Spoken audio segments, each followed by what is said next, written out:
Di bulan suci Ramadan ini, tensi politik di tanah air kita nampaknya tidak malah berkurang, tetapi tensi politik kita semakin hangat dan panas.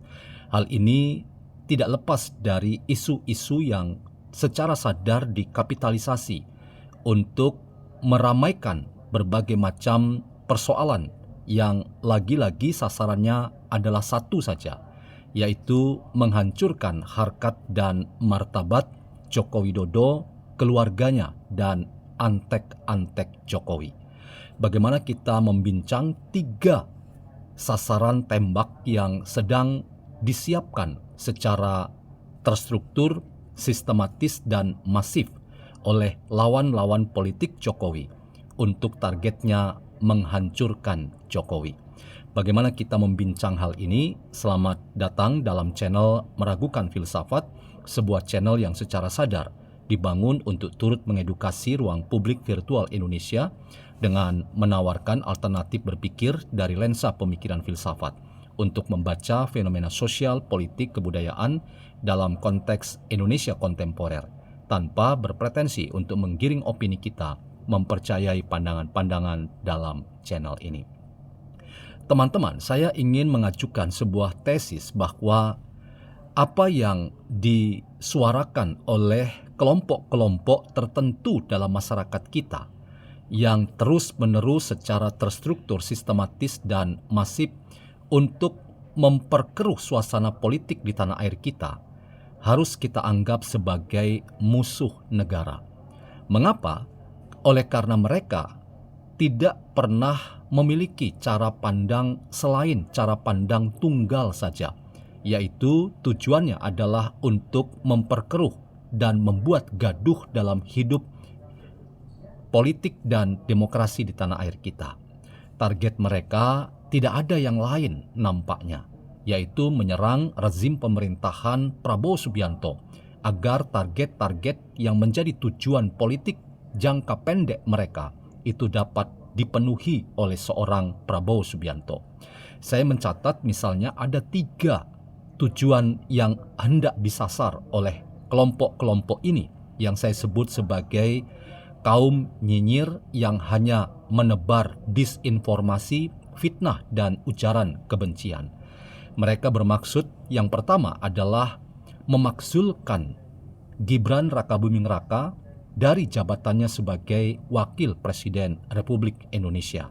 Tujuan yang kedua adalah mengadili Joko Widodo karena Jokowi dianggap sebagai aktor atau bahkan penjahat kelas kakap yang merusak tatanan berdemokrasi di tanah air kita. Apa yang dilakukannya selama 10 tahun itu dianggap melanggar konstitusi. Karena itu layak dan pantas rasanya Jokowi dijadikan sebagai sasaran target untuk pada akhirnya diadili secara hukum untuk memintai pertanggungjawaban dirinya. Dan yang ketiga adalah meminta Prabowo Subianto untuk berani mengambil langkah-langkah praktis dalam pemerintahannya, yaitu dengan melakukan bersih-bersih dari orang-orang yang dianggap antek-antek Jokowi yang dititipkan Jokowi dalam kabinet merah putih yang dipimpinnya. Kita tahu banyak orang-orang yang ada dalam pemerintahan Jokowi sebagai menteri-menteri Jokowi itu yang masih dipertahankan oleh Prabowo Subianto untuk menjadi menteri yang memimpin kementerian-kementerian yang ada.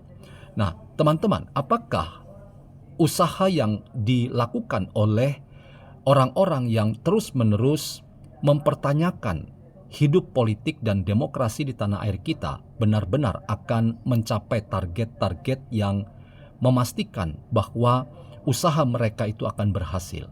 Saya berulang-ulang katakan bahwa usaha-usaha tersebut justru tidak akan menghasilkan dampak yang signifikan untuk mengubah realitas politik di hari ini. Upaya untuk menggoyang kemapanan Prabowo Subianto sebagai presiden agar ia berani dan bernyali besar untuk melakukan tindakan-tindakan revolusioner itu rasanya jauh panggang dari api. Karena Prabowo Subianto Seperti yang sudah ia katakan dalam banyak kesempatan, ia adalah tokoh yang sangat memberi apresiasi pada para pendahulu-pendahulunya. Mulai dari Presiden Megawati Soekarno Putri, bahkan ia katakan ia adalah orang yang sangat tidak setuju kalau Megawati dikuyu-kuyu. Itu berarti sikapnya jelas dan sikapnya tegas, yaitu akan membela dan mempertahankan harkat martabat seorang Megawati. Demikian juga sikapnya jelas terhadap SBY, Presiden ke-6, dan Joko Widodo, Presiden ke-7. Ia dipastikan akan memberikan legasi dan sekaligus perlindungan terhadap para mantan presiden yang sudah purna tugas ini, dan bahkan ia beberapa kali dan kesempatan mengatakan bahwa ia adalah presiden yang melanjutkan apa yang sudah baik yang telah diwariskan oleh para pendahulunya, khususnya Presiden SBY dan Presiden Joko Widodo.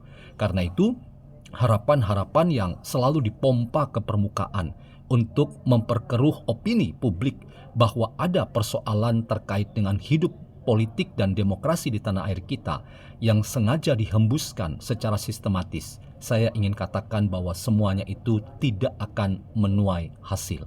Bahkan saya punya pandangan dan intuisi politik. Ke depan, Prabowo Subianto justru semakin akan menunjukkan sikap politiknya yang tegas dan jelas, yaitu untuk terus memberikan pesan bahwa kemesraan di antara para pemimpin bangsa itu penting sekali untuk memperkuat tugas-tugas politik Indonesia hari ini dan ke depan. Karena itu, harapan yang terus-menerus dihembuskan oleh mereka-mereka yang nyinyir terhadap kehidupan politik di tanah air kita tidak akan pernah berhasil.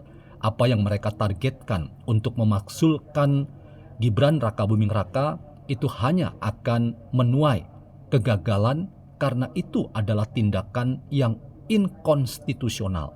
Lagi-lagi Prabowo sangat sadar tentang itu.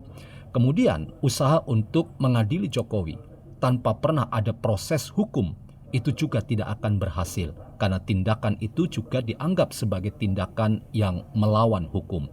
Apalagi untuk melakukan reshuffle kabinet merah putih yang tidak berbasis pada data empiris. Apakah memang para menteri itu melakukan kinerja yang tidak sejalan dengan pemerintahan Prabowo Subianto, ataukah mereka memang benar-benar harus diganti hanya karena mereka punya masa lalu sebagai pembantu Presiden ke-7 Joko Widodo? Itu juga bukan alasan yang dapat diterima dengan baik oleh seorang Prabowo Subianto. Jadi teman-teman, mari kita tetap mengembangkan kewarasan berpikir bahwa situasi politik kita di tanah air kita ini bukan mendung, bukan kelam, bukan Indonesia gelap. Tetapi kita ingin bersinergi bersama untuk memastikan bahwa target-target pemerintahan Prabowo Subianto dengan cita-citanya itu dapat diraih dan digapai justru dengan kekuatan bersama di antara sesama anak bangsa.